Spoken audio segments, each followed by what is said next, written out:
hey guys, welcome to the show. We said Michael was going to do the intro, but here I am doing it. I can't wait for him.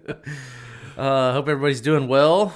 We switched it up this week a little bit. We're doing a little Friday afternoon podcast. I caught up on my work, had a very productive afternoon, had a very productive morning, spending it with family and just hanging out. So it was a good time.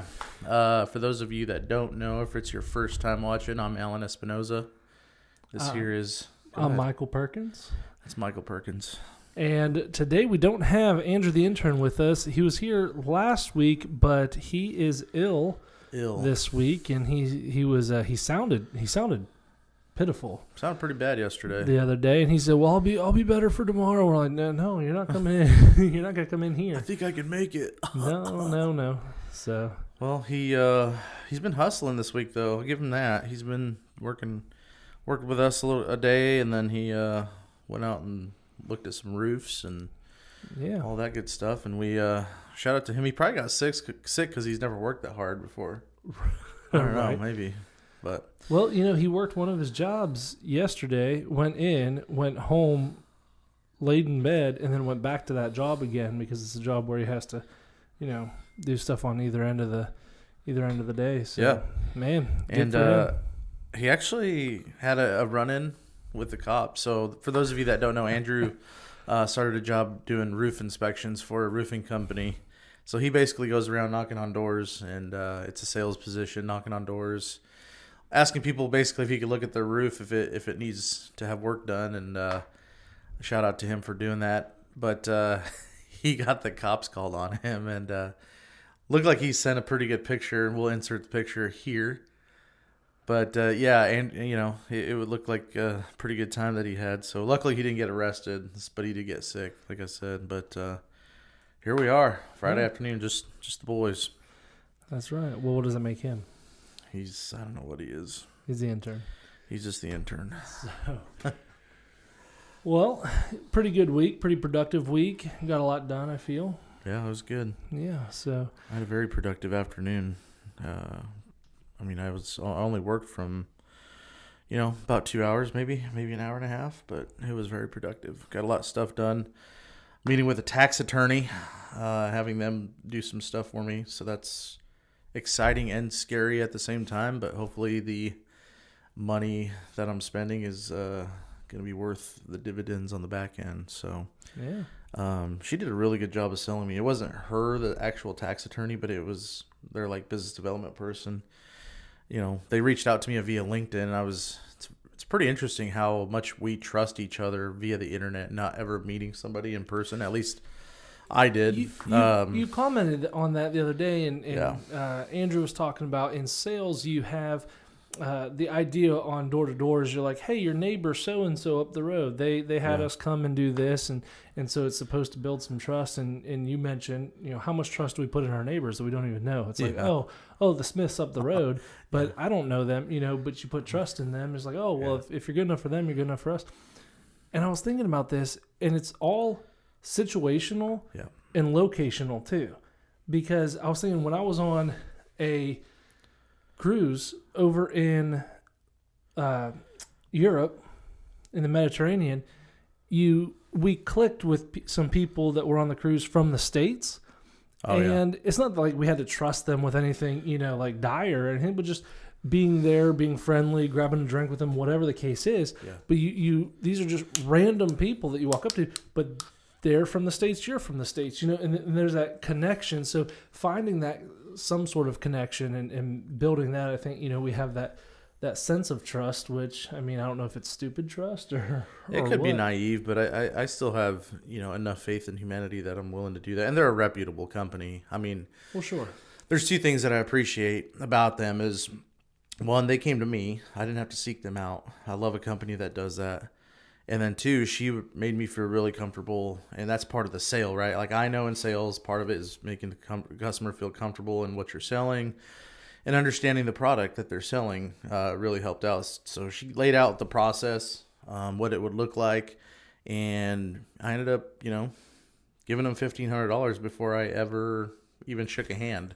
So, if it doesn't work out, but I did my research on them too, and all that stuff. She just actually texted me right now and said, "Hey, we got your tax documents, and we should be ready to go." So they're gonna do like a kind of an analysis on everything, gather information, and then we're gonna come up with a plan and all that stuff. So she had a really good point of it's better to do this now at the start of a startup company, a smaller revenue style company, as opposed to waiting till you do like $1 million in revenue. Yeah. Because the cost to have them on retainer and all that stuff and have their guidance is going to go up because it's all percentage based. So, and they're going to hook me up with a good CPA, and it's going to be good. So I'm excited / scared at the same time to do it. My CPA is our landlord here at the office, so I just got to walk across the parking lot, across the professional complex here to their building, and but well, it's that time of year again, for taxes, and it's never a fun one, Yeah, but usually Darcy's always done our taxes, and this year's a little bit different for us. We've got, obviously, I had first job, second job, and then starting the business. So we got a lot to do. Just want to make sure we're handling it right. So yeah, well, we got my wife, my two positions, and we just started a nonprofit this year. So obviously don't really pay taxes, but you still have to. There's enough involved with that you have to. There's some like murky waters that you just need gotta a little be help. Very careful and let the professional take care of it for us. Yeah, it's worth the investment in my opinion. Yeah. So just to make sure you're not edited or audited by the IRS. Oh, right. And if you are, you got backup on. They're the ones side. that did it. They saw the documents. They know how to do that. So yeah. So let's grind gears. Let's grind them, baby. Let's grind gears. Get into our first topic here. It's we're both aspiring entrepreneurs. We're doing our businesses and everything. I say aspiring because we're not where we want to be, but we are successful in what we're doing. Yeah. We're making a living. We're not, and so that I'm appreciative of, the fact that we own our own businesses. We're not having to beg, borrow, and steal to make a living and survive. That's right. We can.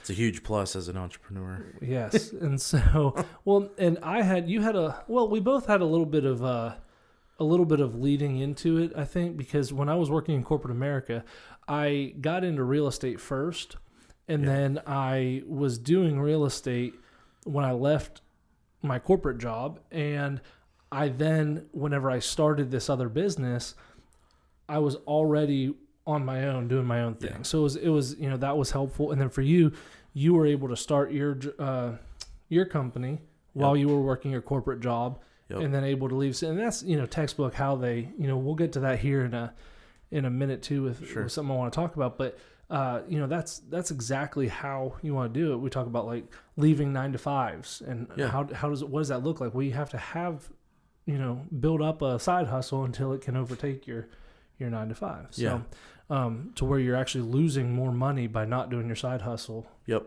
To do your 9 to 5. So. Yep.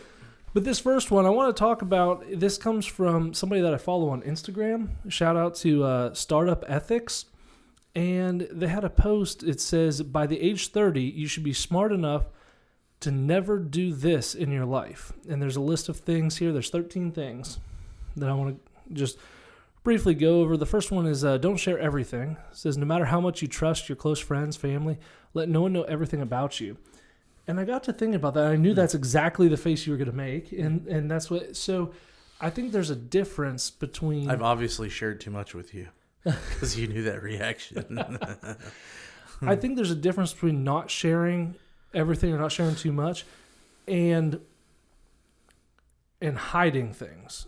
Sure. Because it's not saying to hide stuff. Yeah. It's just you don't have to share everything. Right. I think that's a huge thing to excuse me, to kind of differentiate those two things, because the look on your face, I don't want to hide it. I'm not gonna hide stuff from my wife. Right. I'm not gonna, and it says your friends and family. I think wives excluded. My wife and I talk about pretty much everything. So, well, it goes back to kind of what we talked about at men's group on Tuesday night was your friends, right? And there are going to be those one or two friends that you do share everything with, whether it's your spouse or a buddy or whatever, you almost need that person that you can share everything with, because there's going to come a point where if you don't, it's just going to eat at you, right? So I understand where they're coming from with it, because I get it in business and everything, but for me personally, I would rather have people in my life that I could share everything with.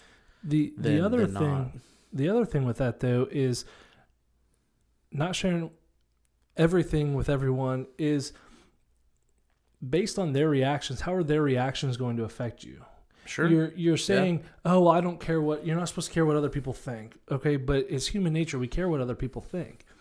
And if it sounds crazy, well, I want to prove everybody wrong before they even know that they think I'm crazy for doing something, And I think that's part of it too. So it's not, it depends on how you look at it, of course, but I think that... Well, here's a good example of this. Like, we were talking about starting this podcast, and we started it, and we've gone through a handful of episodes, numerous episodes that we haven't ever published up to YouTube for whatever reason.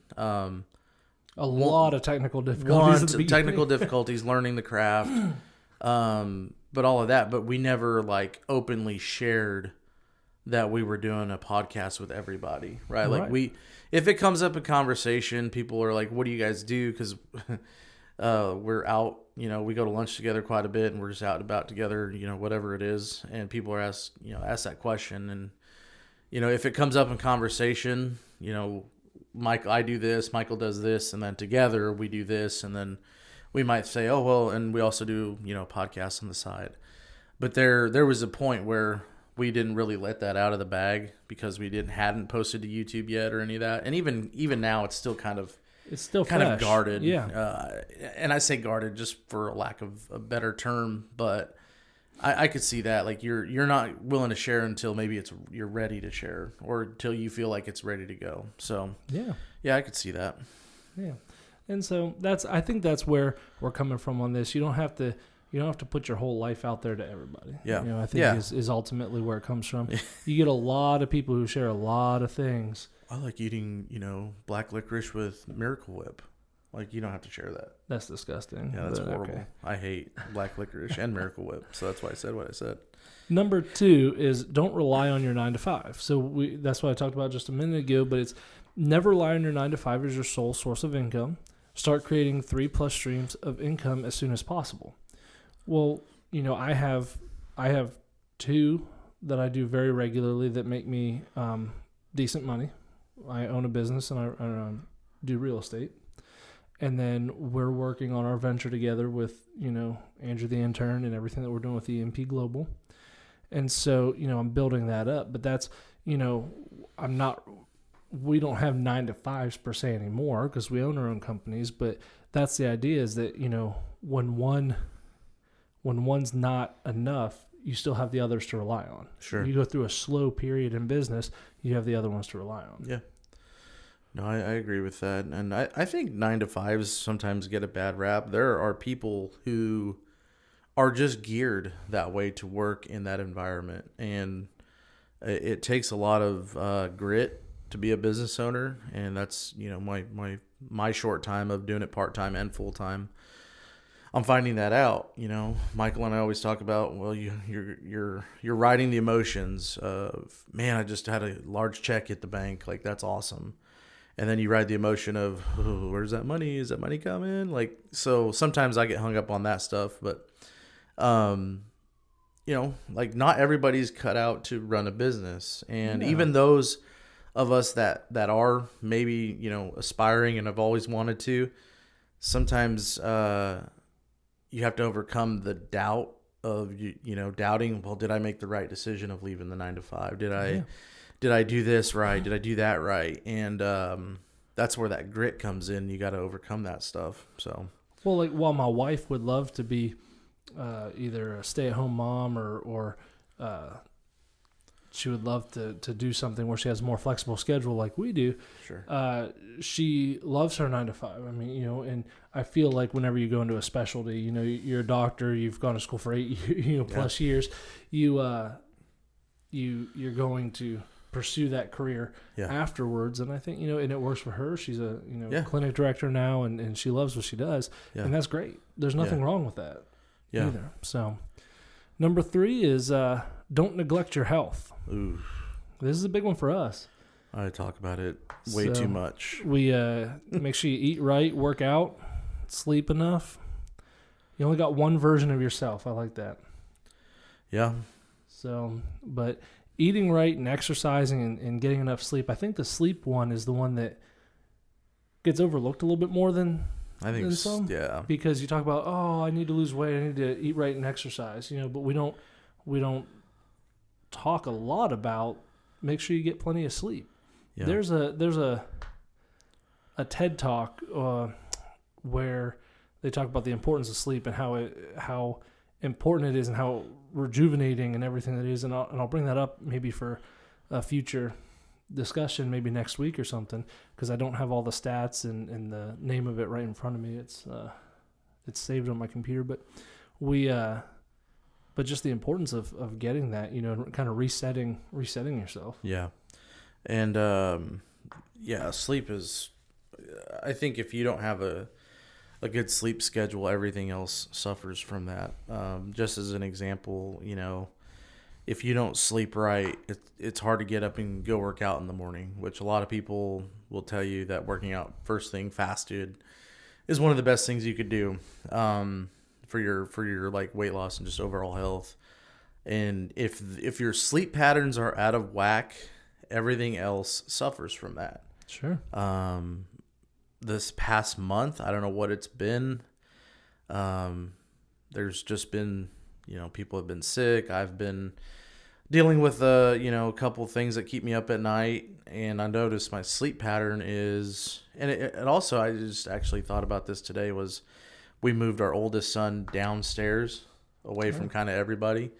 So Darcy takes the 2 kids upstairs, puts them to bed, and I take Brax and put him to bed. And I'll spend anywhere between 8:30 and 10 o'clock in his room. Now, it depends how fast he falls asleep. It depends on if I fall asleep and if I wake up. Sure. But let's just say, for all intents and purposes of this conversation, I fall asleep at 9 o'clock. I'll wake up at 10:30. And by that time, I've kind of hit that point of like, wow, man, I feel kind of good. I feel kind of awake and rejuvenated. And I know that's not true. I'm not groggy and like feeling horrible. Sure. But then I'll go back upstairs to our room, and usually I have to wake up Darcy and say, hey, are you coming to bed? Because she fell asleep with the other 2. Then we have to take the other one and put him in his bed. And then usually around like 1:30 or 2, somebody's waking up, either coughing, choking, crying, wet the bed, whatever. All the things that kids wake up for. And at that time you wake up. So then my goal is to wake up at 4 a.m. and I have to make that decision. Well, now I feel kind of groggy. I'm like, oh man, I'm not getting enough rest. So I have to make that decision. Do I just go to the gym, suck it up, and do it? The answer to that should be yes. But most of the time the answer to that is no. So then I go back to sleep. And then I'll wake up at, 6 o'clock. So I missed the gym at 5 a.m. I get up at 6 o'clock. And then I'm sitting there like, all right, I'll get in the shower. And then I look and like Darcy's taking a shower all the way. One of the kids wakes up. I have to take care of them. And then I'm like, man, that bed's kind of comfortable. Or I'll snuggle a kid. Right. And then all of a sudden I fall asleep. And it's like I sleep till like 9. And I'm like, God, now that's cutting into my work time. And I'm just like, man, that is not what I had intended when I went to bed. And I know everybody says, well, you just need to do this, you just need to do that, and you just need to do that. It's that simple. Have a good bedtime routine. Don't take your phone to bed. Don't do this. Don't do that. And I'm like, I understand. Great. I will try. I try to do that. I have been putting my phone away off in the distance. But you can't really control when kids wake up in the middle of the night or when you wake up. So that doesn't deter me, though, from just completely giving up on it and trying to do that. So I'm going to try using a lamp that emulates the sunrise coming up. Okay.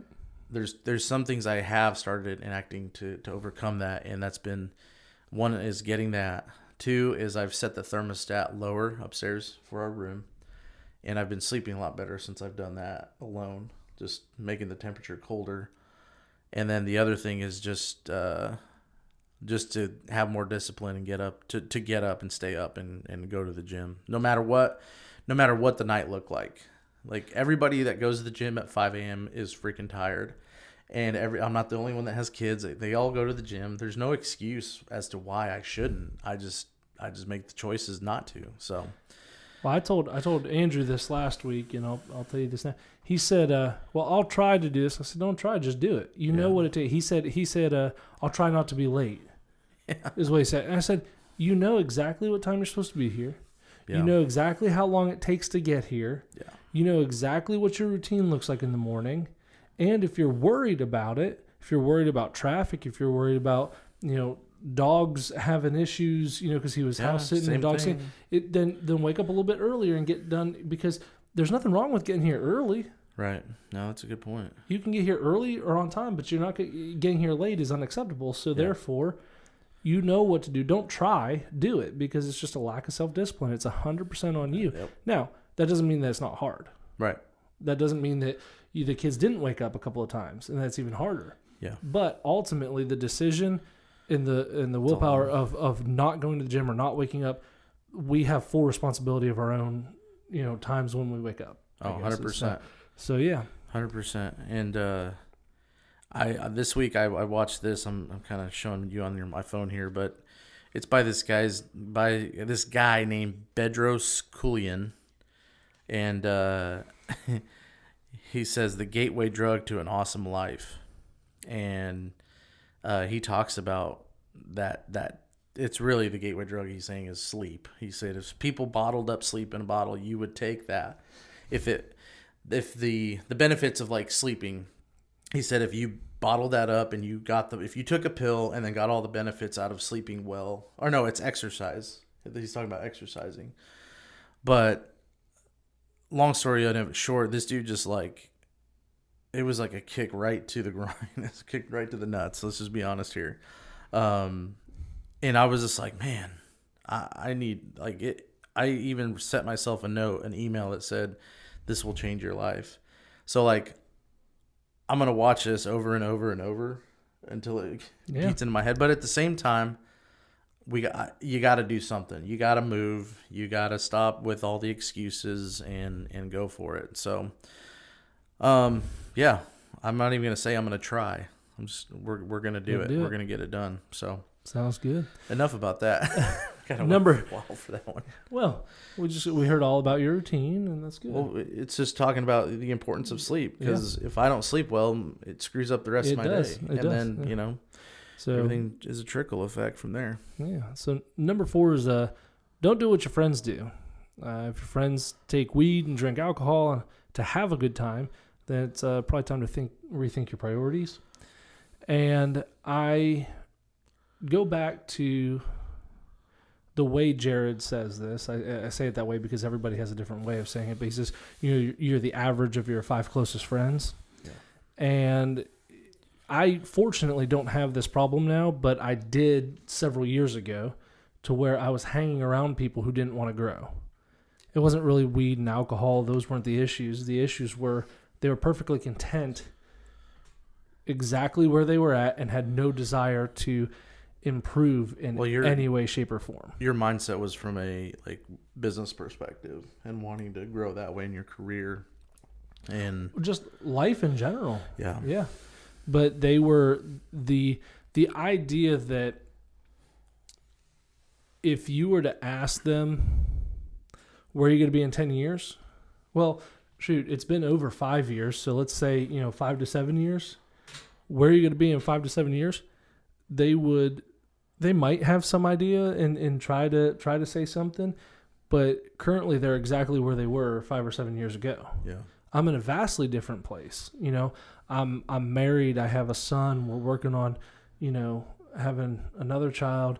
We've had a couple of houses in that meantime that we've purchased. So all of these major life events, I've been able to achieve. Yeah.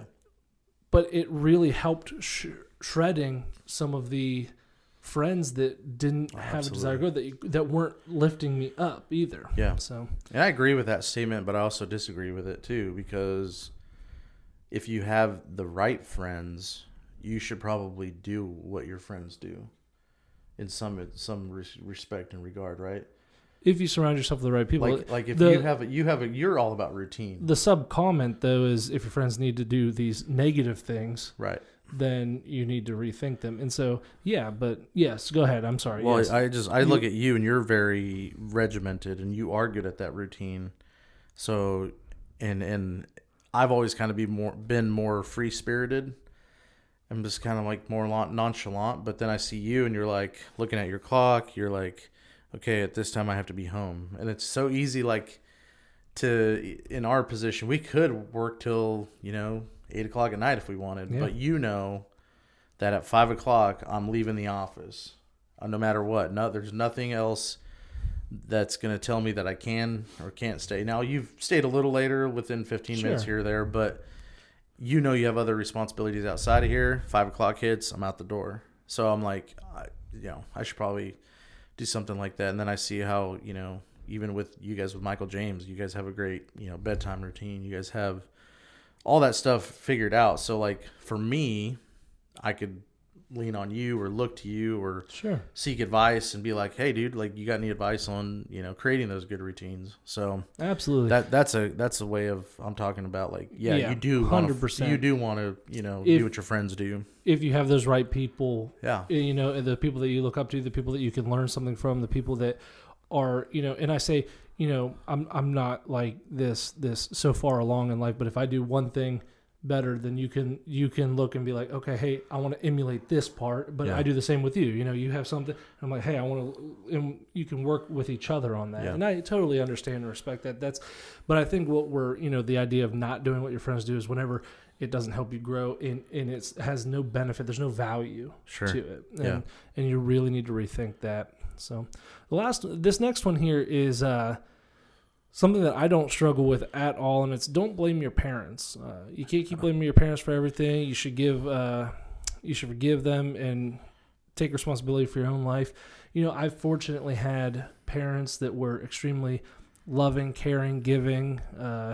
They took care of me really well, and I don't blame them for anything. And things that didn't go so well in my life, it had nothing to do with them. Right. But a lot of people will put blame on their parents for where they are in life. Oh yeah. And I think that's a very hard thing to do, but you take a look at actors, athletes, and it's easier to see in sports or in just in general in the public eye, celebrities of some sort or another. It's really easy to see, but you look at them and they're like, oh, I came from nothing. I didn't have a dad, and my mom, Oh, that's most of the case with them, right? Yeah, and then you look. So if they can do that, my wife is another perfect example. Now, while she had two parents in the household, while she was growing up, they've divorced, later in life, but she had two parents in the household growing up. It wasn't always, what do you say, gravy. Oh, it's none of these gravy trains on biscuit wheels. Yeah, there you go. There was issues. They didn't have money. They were robbing Peter to pay Paul, and they were doing all these things. And so she essentially came from nothing, and she was the first in her family to make it into her 20s without getting pregnant. She was the first one to go to college, and not only did she go to college, but she also got her doctorate. And so she was able to break these. And so I think, the people that want to place blame on their parents eventually at some point need to get over themselves and realize, like, hey, it's no longer, when you become an adult, it's no longer your parents' decision what you do. So you need to start making the right decisions. Yeah. I agree 100% with that. I've talked a lot on the other, so I'm not going to say a lot on that one. Number 6, don't wait for the right time. You have to train your mind to take action, or else your ambitions will remain a dream. No, what that one's like, yeah. There's so many. Even this podcast, we wanted to do it. We wanted to put together, and we finally just needed to take action. There was no right time. We didn't have the perfect equipment. We didn't have the perfect room. We didn't have the perfect, decor on the wall. We didn't have. We still don't have the perfect. But we just had to take action and do it, and that's on a fun scale. Yeah. Okay, but like in bigger things in life too. I mean, we both took the plunge. And I think you more recently had that like, hey, I need to take action whenever you left your job and went to your company full time. Mm-hmm.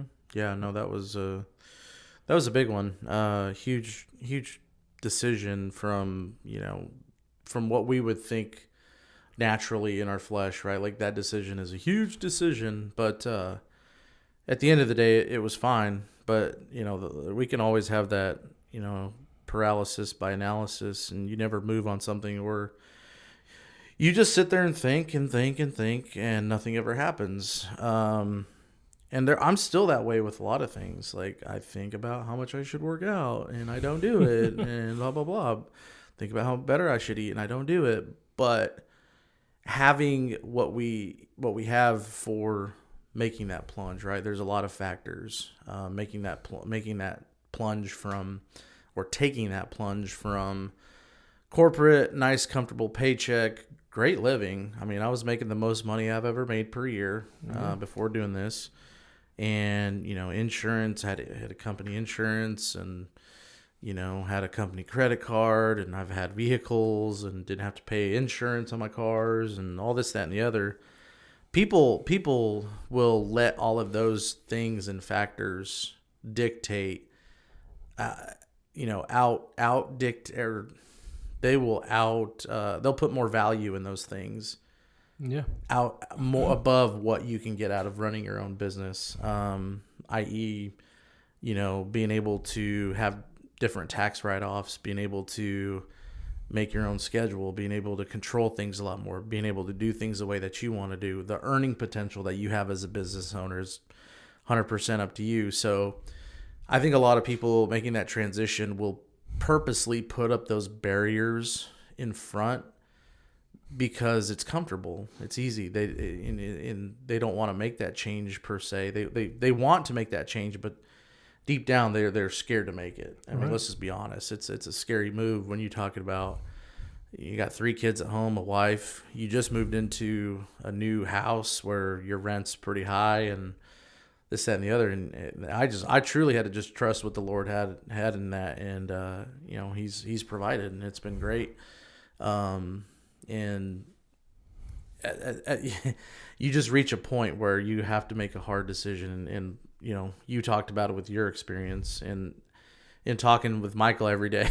Are you going to do it today? He would subconsciously wear on me, and I knew I'd had to make that decision at some point because I think you saw the potential in what I could have, and you know what you've experienced, so you've been able to share that with me. So finally I took what Michael said, and you could probably share what you said, and it kind of helped me make that decision to just go all in on myself and my business. Well, it's just a matter of believing in yourself too, and believing that you're not going to fail, and believing that if it's a perceived failure, that you know how to overcome that and turn it into something even better. Yeah. One thing I did not heavily include whenever I was talking about how great owning your own business is and doing your own thing is that I also had a wife who has a decent paycheck coming in every 2 weeks, and you were taking that plunge without that. Yeah, my wife's a stay-at-home mom. It was weighted a little bit differently, but no, you did that, and you're I guess you're doing great, in what you're doing, and so yeah. Very good. But like you had the same thing when you were making the plunge, right? When you were doing that. Well, and my wife was the you kept one putting in my barriers ear. out in front, but it took heaven to. She came to me and she said, either you're going to quit the job or you're not. And she said, if you're going to do it, you need to pick a date, and you need to pick the date now. And we're not talking a date 6 months down the road. She's like, and I gave my company a month notice. It was a hard industry to fill my role. So I gave them a month notice, with the availability to, within reason to stay. Sure. And what ended up happening was there was always that excuse. It was, well, the PTO is about to roll over, and if I wait till it rolls over, then I can have more PTO paid out whenever I quit. Oh, yeah. Oh, well, hey, if I wait a little bit longer, then I hit my annual, and we'll get the increase, my increase before I quit and get paid out all, and oh, well, if I wait even a little bit longer, it's the holidays. I get all these paid holidays. Why not just stay through there anyway? Because I'm not having to go into the office. So all of those things were excuses and reasons, and we ended up just kind of ditching all of that. I picked the date and took the plunge. Yeah. So, but it took her coming to me and saying, like, if you're gonna do this, just pick the date, just do it. I think that's so important in just entrepreneurship. I think we're blessed enough to kind of have each other when we're talking through business and always dreaming together. Yeah. But it's nice to, even though our businesses are different, just having somebody in the office to bounce ideas off of or just talk through something. I think that's a really cool thing. Yeah. The next one here is don't take criticism personally. You shouldn't keep obsessing over what everybody thinks. Your mental health should come before anyone else. Criticism, and this goes for anywhere in life, not just us in business or anything, but the idea of taking criticism is tough because you don't want to be told that you're wrong or that you did something wrong. Mm-hmm. I mean, it's just human nature. It's not fun to hear. Right. But I think how you react on it is well, I think you says a lot about the maturity. Yeah, I think you can't be defensive when somebody's bringing correction or criticism to you. I think that's a lot of us. I think that's our first knee-jerk reaction, but definitely I think as you mature and as you've been through different positions and different things, I think the criticism should always be constructive, right? And never criticism is a lot different than just browbeating somebody. So, I don't really have much to say on criticism other than it should be good. I've always appreciated criticism because if you're not going to get criticized, you have to learn from somewhere to be able to grow, right? Mm-hmm. And I'm not perfect at what I do. Well, you're going to mess up when you start new things. Yeah, we're going to get criticized on this podcast. brings the correction, and you can either get pissed off, or you can take it for what it's worth. And obviously, people are going to criticize you with no, without reason. Yeah.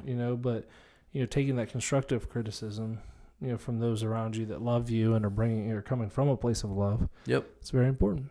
So, number 8, don't take advice from everyone. You shouldn't take advice from people who are not where you want to be in life. Own your life. An example came to mind when I read this earlier, and we were talking earlier today with somebody who I value their opinion very much, and they give extremely valuable advice in some areas of life, but not an entrepreneur, not a business owner, and loves to provide some advice in those areas. And it's okay, I can value you as a person. I can value a lot of your advice sometimes, but there are some areas, if you are not where I want to be in life, in this particular area, don't have that experience, why should I be taking that advice? If you want to be the best quarterback in the NFL, you're not going to go talk to your offensive lineman about how to from high school set your feet and how to throw the ball and how to have the right mechanics and all that stuff. You're going to go talk to quarterbacks coaches, or if you're really fortunate enough, you're going to go talk to the greatest of all time, and you're going to study those type of people. So I think it's very important people are going to have some sort of advice of some sort, because people don't like saying, I find that a lot of people that they like to give you an answer instead of just saying, well, I don't know. A lot of people feel obligated that if they don't give an answer, they're either perceived as dumb or people don't want to seem like they're not smart enough to know everything. So I think a lot of that comes from, well, I have to give advice, or I have to give an answer, or I have to provide this. A lot of times if kids ask me something I don't know, I'm like, I don't know, we'll have to research it together. Yeah. And then we go do a little research and figure it out. But like, yeah, not taking advice from everyone, because to me it's almost like, it's very much like scrolling through, TikTok or whatever app you're on, name it, and you scroll it. If I read every single post and I took advice from every single post, well, one post would say this, I'd say, yeah, I'm going to do that. Then the following post would say, do the opposite of what the previous post just said. And I'm going to say, yeah, I'm going to do that. So now you're like a bag being tossed in the wind. Back and forth. Yep. It says it in scripture. And I think that's where you have to funnel down and narrow down all those things that you're taking in, and all the things that we consume. Even I would say on a daily we interact more with our phones for advice and things like that than we do an actual human. So as we're scrolling, we're just taking all of this information in, but we're never having enough time to process it and do anything with it. And I think that's a disservice to ourselves, instead of, how do I funnel my feed, so to speak, to where I'm only seeing maybe one or two people that truly have an influence on me. Well, and dare I broaden this a little bit, but you were talking about, scrolling your feed and researching and everything, and not just on social media, but just, we do have these phones that we have accessibility to everything. The internet, literally all knowledge can be, and a lot of especially with AI coming in. Yeah, well, and a lot of false stuff too, but we can look it up. But this used to be a thing with my wife and one of my best friends when he still lived down here. We would be talking and bring up something in conversation, and we had that moment of, well, I don't know, we'll have to research or whatever. But like, they would do something that on the surface level doesn't sound so bad, but it was irritating to me. Yeah. They would stop like the whole conversation and everything. Well, let's look this up and take the time to, and I'm like, can't we just have what did we do before? Like, we didn't have a whole long time before phones. Like, I mean, I had a phone. Now, they didn't have the features and everything that they do now, but like, yeah, legit looking it up required you like going to a library or right. But like, get your Encyclopedia Britannica. We didn't used to be able to find these answers, and yes, we can now, and yes, that's a great thing. But now that's taken away from our conversation. We can't just continue on and have, because now we had to stop, look it up, find out, prove somebody wrong, because if you had differing opinions on something, well, let's look this up to see who's right, who's wrong, and then move on after that. And I'm like, what a bunch of wasted time. Let's just, and it was stuff that didn't matter, right? Too. Yeah. But anyway. All right, so where were we? So, yeah, just talking about how a lot of times, we don't. I think it's made us mentally lazy in the way we think and process things. Sure. It's just easy to go to the internet. Sure. Path of least resistance is great. I'm not saying to just stay there and stay antiquated and not use the internet, but at the same time, I think that's come at a cost where our attention is not held for an exceedingly long period of time. Yeah. Our need to move to the next thing is exacerbated. So like during a conversation with somebody, that person's like, okay, I want to move to the next thing. All the while they're missing out on everything that person is telling them. So right. I just picture like two old boys just sitting in a coffee shop, just having a great old conversation without any phones, and the amount of value that they get out of the conversation with each other, and the friendship that they get out of it, even if they're talking about the weather or politics or whatever. I just think the value of your conversations and your relationships can go down a little bit if you don't, if you're too into the technology while you guys are sitting together. So, right. Well, that's why too, a lot of people, our friends Matthew and Lauren, Michael James's godparents, they are phenomenal at not being attached to their phones. That's now, good. They are in their mid-20s, and they are wise beyond their years. I mean, just in every way. I thought Matthew was like 42. It's just how he carries himself. Except he'll if he ever listens to this, he'll kill me for saying this. But like this person that is he'll go run and do naked snow angels out in the backyard. But that's the most immature thing he'll do. Like everything, he is so wise in every other and I look up to them in many ways. But we go to dinner all the time.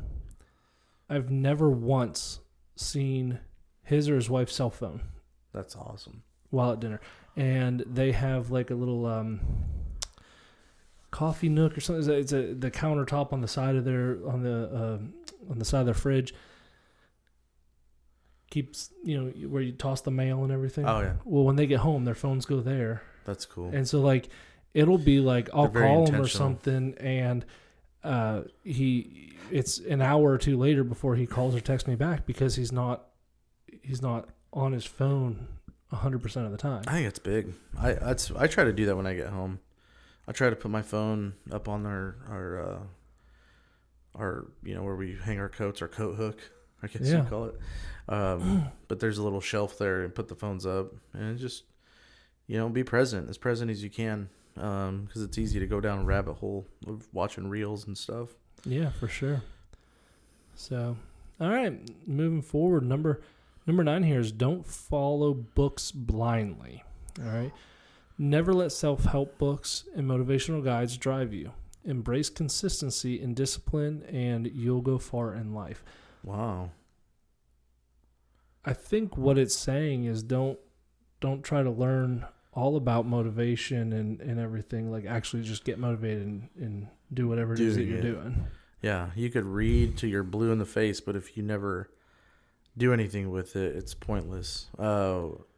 We've been talking to the K through 5 kids about that, like information, taking in knowledge. Yeah. And if you just take in that knowledge and you don't ever share it with somebody or share what you learn, especially when it comes to the gospel, right? It's like those kids are going to take what they learned, hopefully on Wednesday night or Sunday, during church, and go out and teach somebody. So, Pastor Darren says it all the time: information without transformation will lead to great frustration. So, yeah, I used to be huge into self-help books. I don't read them as much as I should have. Maybe I should. Maybe I should read a self-help book on sleeping better and working out. But I don't.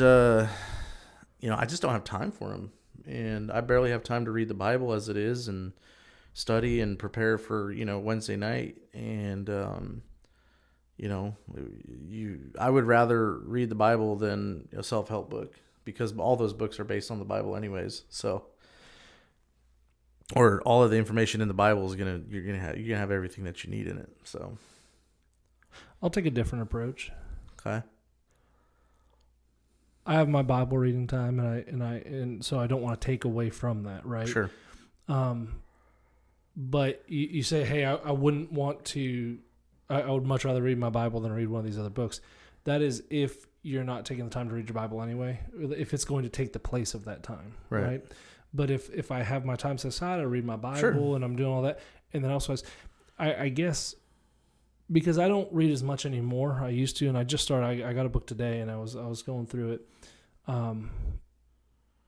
What is it? What's the book? Start with Why. Oh yeah, I've read that.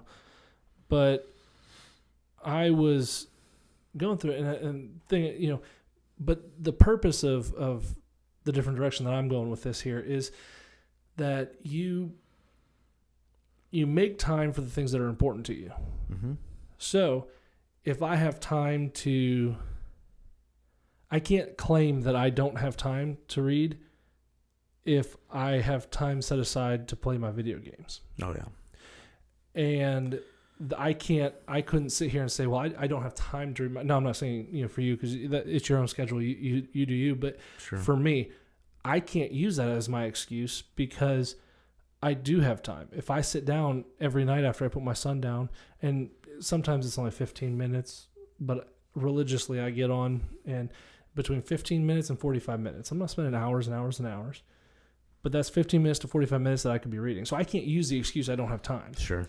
But you make time for the things that are important to you. Yeah. And that's what I go over with my my kids in the youth group, is that I went through a series with them going over prayer and really relationship with God, but prayer and reading your Bible. And I got so many excuses if I don't have time from these kids, these high school kids. Yeah. But they have time to play video games every day for hours. I think when people say I don't have time, they really mean I don't want to replace anything that is currently in my schedule and do something new with, Sure. with that time. So like, even because I don't really like that I don't have time excuse. And I just said it myself. I don't have time. But in reality is I don't like that, because I was talking to Darcy. I said, well, I for example, this morning, I was like, well, I say that I don't have time to go to the gym at 7. I could have went to the gym at 7 instead of 5. It would have been easier, and this, that, and the other. But I chose to go back to sleep, wake up a little later, spend time with the kids, etc. So really, it comes down to that. I think people really mean I don't want to give up the things that I enjoy for these other things. And yeah, and that's okay. Yeah. And I don't think there's anything wrong with that. And it's just, you can't, like for my youth, they'll raise their hand that they want a closer relationship with God. They want this, but then they're not willing to do that. And that's what you can't have your cake and eat it too. It right? goes with everything. So talking about the gym, I didn't have time in my schedule.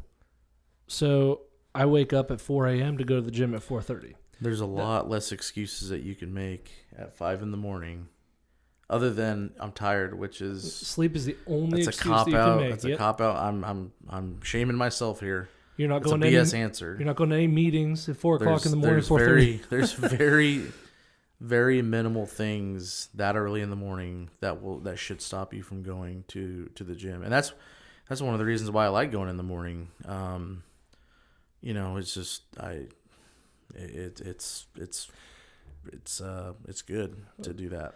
This took a huge turn from don't blindly follow books, but I think it was good. I think making sure that your priorities are set straight. Yeah, that was all based on don't follow books blindly. Well, I think we kind of went into Yeah.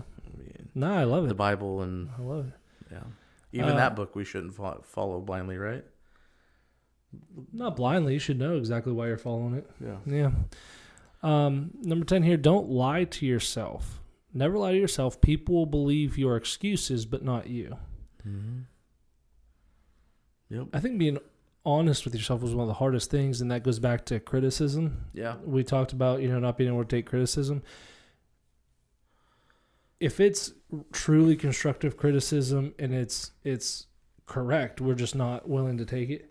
That means that we're probably lying to ourselves about where we're currently at.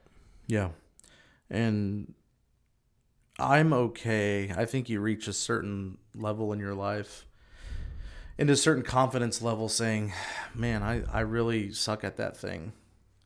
And like for me, for instance, was, I don't know, learning a new software, let's say, right? Man, I really suck at this, but I really enjoy learning about it. And I know that if I continue to push forward and I continue to learn it, I'll get good at it. And it's just, you learn that certain confidence of being like when I first got into sales, I was like, I know I'm going to suck at sales, but I started following all these people on LinkedIn that are in sales, brought a ton of value to me, learned a ton of great things from them, started reading sales books and all this stuff. But all the while, I wasn't selling anything. And then you started getting into your groove a little bit, and you start moving some, clients, and you start selling some things. But even then, just know when you make a huge transition from one industry to another. Now, granted, I was still selling in my same industry. Yeah. It was more of a sales engineer position, because I, brought the knowledge of not only the software, but the process to the contractors. And I was able to do that. And, I think that's a big part of saying, I suck at this, but it's okay. Like, I'm gonna suck at this for a while, but I know I'll get better. Yeah. And that's a huge part of not lying to yourself and just being honest with yourself. Know you're not gonna be good at something. So, and I think that leads a lot of people to staying in their comfortable positions of Sure. never wanting to suck at something. Like, I was at the top of my game when I left, and I was like, I have to go suck at something. So here we go. And it's fun. Sometimes it's fun. You learn a lot. Don't wait for opportunities. It says, don't wait for opportunities to come to you. Be smart enough to create them. What? You mean clients aren't just going to come knock on my door, asking for my services? Whew, I wish it was that easy. It'd be great. I think as business owners, especially, like you said it great, you gotta go get it, right? You can't sit around waiting for it. For me, it hit a little while ago when it was a perfect storm of things happening with people that worked for me, and they, one my right hand that works for me, she essentially helps run my company. She's in surgery right now. Oh, okay. Then she called me right before we started recording. Said, hey, they got the IV in. I'm getting ready to go into surgery. Blah blah blah. Somebody else had to go back to. He's not from here. He lives in another country. Had some issues with family there. Had to go back and travel back. Somebody else, their father passed away, kind of unexpectedly. So they're dealing with that. Somebody else got pneumonia. Can't even really talk. Sounds terrible. And our job is calling people and talking to them, right? So it's a perfect storm of, like, I got, and then another family issue with somebody else. So I got one person other than myself, like, actively working right now. Yeah. All my core people have legitimate issues. It just all happened at once. Yeah. And the opportunity, I can sit around and wait for them to come back, wait for those, wait. I could, try to hire somebody else and train and all that, or I could just do it myself. And so I went back to the table and I started doing the recruiting myself. There you go. And I was creating the opportunity to make the money to pursue the business versus just waiting around for somebody else to do it for me. Yeah. I think a lot of times in entrepreneurship, it requires you to be very ingenuous, like having the ingenuity to come up with ways of making money, number one, and also creating an opportunity. When I was working for corporate, I had a good boss when I made that a 6-month transition to business development. I always ask, well, like, what do you do when you don't have anything to do? He's like, you come up with work. You make up work. And it's not like, right, oh, I'm just going to make something up out of thin air that's not going to benefit the company. You start thinking like a business owner, and you start saying, okay, what can I do? What kind of business can I start drumming up? What kind of phone calls can I make? What kind of engagement can I have on LinkedIn? Well, because even in corporate America, you're still, if you're absolutely doing that, you're still finding value because that moves you along. That makes you more valuable to the company. Potentially better pay, potentially better opportunity, and so you do all of that. You don't have to be a business owner to go look for those opportunities. Yep. And I was very fortunate growing up to always hear, be a good self-starter. Like, always just like, if you don't have anything to do, go sweep the floors. When I worked in a shop, go sweep the floors. If you don't have anything to do, go, when I worked with heavy equipment, if you don't have anything to do, I'm sure at least one of these 5 pieces of equipment can use some grease. Mm-hmm. Right? So sometimes it requires you to go outside of what your day-to-day is and step up and, and just thinking about opportunities. I've got 3 clients right now. Actually, I've got 4. I just landed another one, but two are going to be probably coming down a little bit more. One's picking up. The other ones that's new will pick up. We're going through some assessment stuff with them. And I know that with those 2 dropping, I probably need to go out and pick up another 1 or 2. So I've spent a couple days over the past 2 weeks just doing business development calls as the owner of my company, calling and saying, hey, so-and-so, I know you're connected to this many mechanical contractors. It was huge. a great person. He and I go way back. Have a great relationship. And he's like, oh yeah, if I run into anybody, Sure. blah blah. There's another contractor in Atlanta that I know that I can speak to. He's like, man, I've been actually wanting to call you. And I'm like, isn't that funny how it works? Yeah. But the point to that is being able to stay in the moment, get what you got to get done, look forward enough to say, I've got these clients that are going to be coming down, so I need to start, casting my net out there to go get some more business. And then also, how am I gonna engage with them? It's all about trying to get the timing right, to where you don't overextend yourself. Yeah. But also, you don't want to have too big of a gap in time where you don't have anything to do or think you don't have anything to do. So it's all about going and getting the opportunity. Yeah. I have and to go with what you're saying about, being here, getting what needs to be done. My quote is planning for the future while living in the moment. yeah, that's good. So, Yeah. All right. This next like one, this one. I like it too, and I struggle with it, man. I struggle with it, but it says, don't argue with stupid people. Never waste your time trying to win a petty argument or prove a point to anyone who is not smart enough to understand your point. I am very good at arguing. And when I say that, as far as like if I was on a debate team, I would probably win. I am a very seasoned debater, if you will. You're a master debater. Is that where I had to do it? He's a master debater. Is that Austin Powers? You've probably never seen it. Anyway. I'm a good Christian. So use your line. Yeah. But arguing to be, there's sometimes I just want to be right and show how stupid they are, but like it's not worth it. It never brings any value at the end of it. First of all, in my mind, I think an argument and arguing, I don't think there's a smart person in that conversation, in that argument. If you're arguing, first of all. Second of all, I think it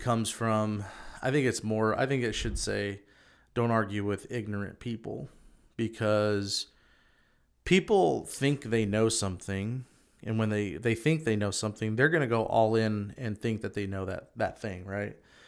So they're going to come in with the same amount of passion, same amount of power as you are and all that stuff. But at the end of the day, if they have no clue what they're talking about, but yet they will argue with you like they are, that's where, and they're doing it from a place of ignorance and they have no clue what they're talking about. Yeah.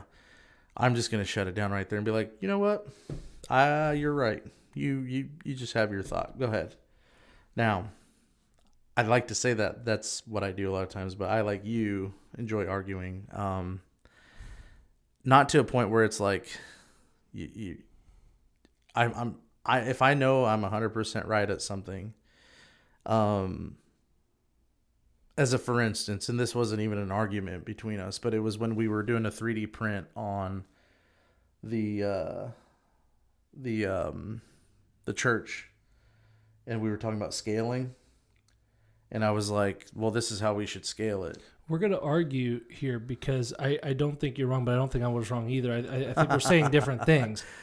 And that's what I was saying. Like I don't think we understood each other. Like, we were saying the same thing, just differently. Because my point was, it's irrelevant. So right.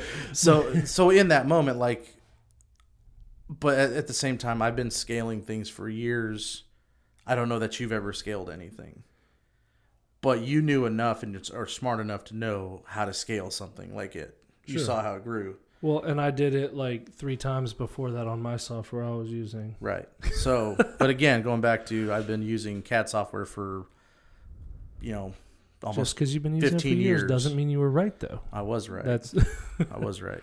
But anyways, just something like along those lines, right? And for us not getting an argument about that now, because we're both smart, so we're not going to be, either one of us is going to be ignorant or dumb to argue with each other. Right. But I think that's where it kind of comes from is sometimes it's just, you don't want to sit there and waste your time and waste your energy on that stuff. Yeah. And it comes back to I don't know if we talked about this on a podcast or not, but Darcy and I we don't like drama at all. Yeah. That's Yeah. Probably why I don't have a ton of friends, because people have enough drama in their life. We don't need to have their drama too. But Sure. yeah.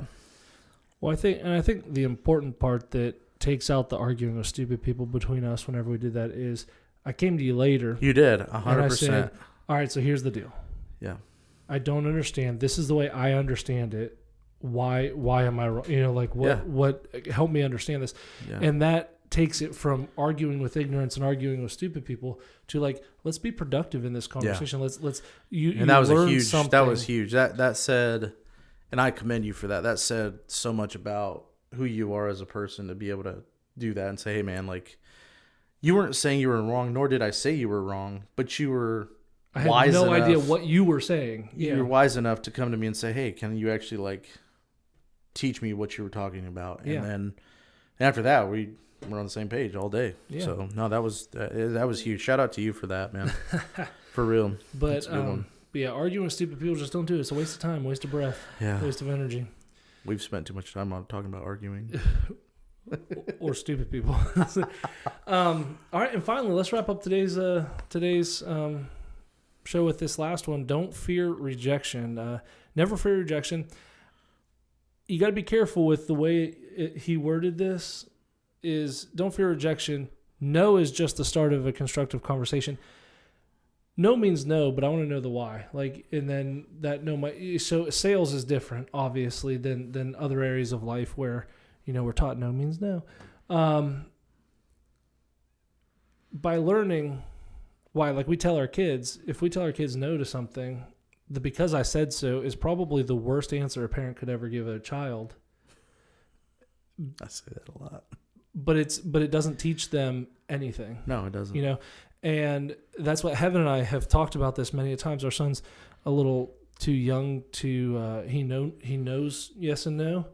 And so he'll tell us no all the time.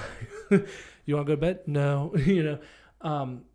He's too young right now to sit down and be like, hey, no, because he's not going to understand. But we have agreed that like we want to go in that direction whenever we say no. Now, will it always, be that clean cut? No. Like, I fully understand, I've never had kids old enough to understand that, but I fully understand that is not always the easy. That's the goal, right? That's like Sure. I'll call it a stretch goal. Yeah. You ever heard of stretch goal in business? So, I laugh at you because, just give it a few years. And that's the goal with us. Like, I always try to educate my kids on everything and give them a reason. But like, okay, your kid wants cookies before. Well, this is my son. He loves cookies. Yeah. He wants cookies before dinner, right? He's like, he'll go into the pantry and he'll grab them and bring them over to me to open for him. And I say no. Now, I can't explain to him. He's too young. He's 2 years old. I can't explain no because, hey, this is going to spoil your dinner. You need to have your dinner first. So right now it's just a simple no. Yep. But like if Brax came to you and wanted cookies before dinner, he's old enough to understand like, hey, dude, listen. Yeah. No, because you got to eat what mom cooked you for dinner first. And then if you do that, then we can rehash this conversation about cookies. But here's why, But that doesn't, even after you explain to them, Brax is getting a little better at that. But that doesn't stop them from pitching a fit after you give them a reason. Oh, absolutely. And they'll continue to knock. But I was going to give an example of like when Darcy and I were dating and we were talking about having kids and get married and talking about having kids and everything. She was always saying, well, I'm never going to let my kids be the kids that are always dirty and going places with stuff on their mouth and their shirts and this, that, and the other. That's terrible parenting if you ask a 22-year-old without kids. Oh, yeah, I remember that. Yeah, I remember that conversation. But, and granted, like, she's not doing that all the time. But sometimes, kids are dirty and you don't have time to wipe them up. And you get caught up in the day and yada, yada. And, you end up at church and they got their whole full day's meal on them, and they're foaming at the mouth and all this stuff. And sometimes they'll be like, hey, remember you were never going to let our pristine kids out of the house unless they were absolutely clean. And she just gives me the look that just says "shut up" with her eyes. But you know, still the expectation is to not let them out of the house and look like bums. But yeah, telling kids no, you know, that's kind of a little bit off topic as far as fearing rejection. Yeah. I think, and you said you didn't want to go down the sales route or like the business No, route? I was just saying it's different. So like obviously like you're Different you're no's. 16 years old, you got your girlfriend in the back of the car and she says no. No means no. That's Yeah, not the that's a start of the hard no. conversation. That's a very That's the like end of hey, it. Yeah. no, that is absolutely the end of the line. Right. But when the sales side, I see it more in business, more in sales. Whenever you're talking about don't fear rejection, no is just the start of a constructive conversation. We're not going to have that constructive conversation at 16 years old in the back of a car. Right. But in sales, absolutely. Well, hey, no, I'm not interested. And then you continue and a lot to of times do your sales pitch. in sales too is the no isn't necessarily no, I don't want to use your product ever. Don't ever call me again. The no is, hey, you caught me at a bad time. I don't really have time to talk. So Right. the immediate knee jerk reaction is to say no, like no to the moment, as opposed to later down the road and being able to do that, because you're going to hear a lot of no's in business. You're going to like with Andrew knocking on doors, he's going to hear a lot of no's. He's going to get the cops called on him, so that's a hard no. Yeah. But in sales, for every 100 no's, you got to know that to get a sale, I may have to go through 100 no's Right. to get that sale, and that shouldn't deter you or knock you down from proceeding with, it teaches you a lot of perseverance is what it does. Sure. So that's why I think it's good for him to be in that sales position, man. So yeah. I think that's good. Yeah. Well, very good. So we went through a list. I guess there's 13 items that we went through today, provided by Startup Ethics on Instagram. Go check them out. Follow them. But the post that we were talking about today is, by age 30, you should be smart enough to never do this in your life. So I liked it. I think we had a good conversation. I loved hearing some of the things that you had to say about each of these topics. Yeah, it was productive. And hopefully y'all got some value out of these 13 things, and we can move on and be more productive next week. So, give the old college try. All right. Well, smash that like button. Hit that. What subscribe. Was it? So, yeah, it helps. It helps us. Helps us. All right. 8 of you. We appreciate all 8 of you. Mom, Dad. Yep. Wives. Right. Love you, Dad. Love you, Dad.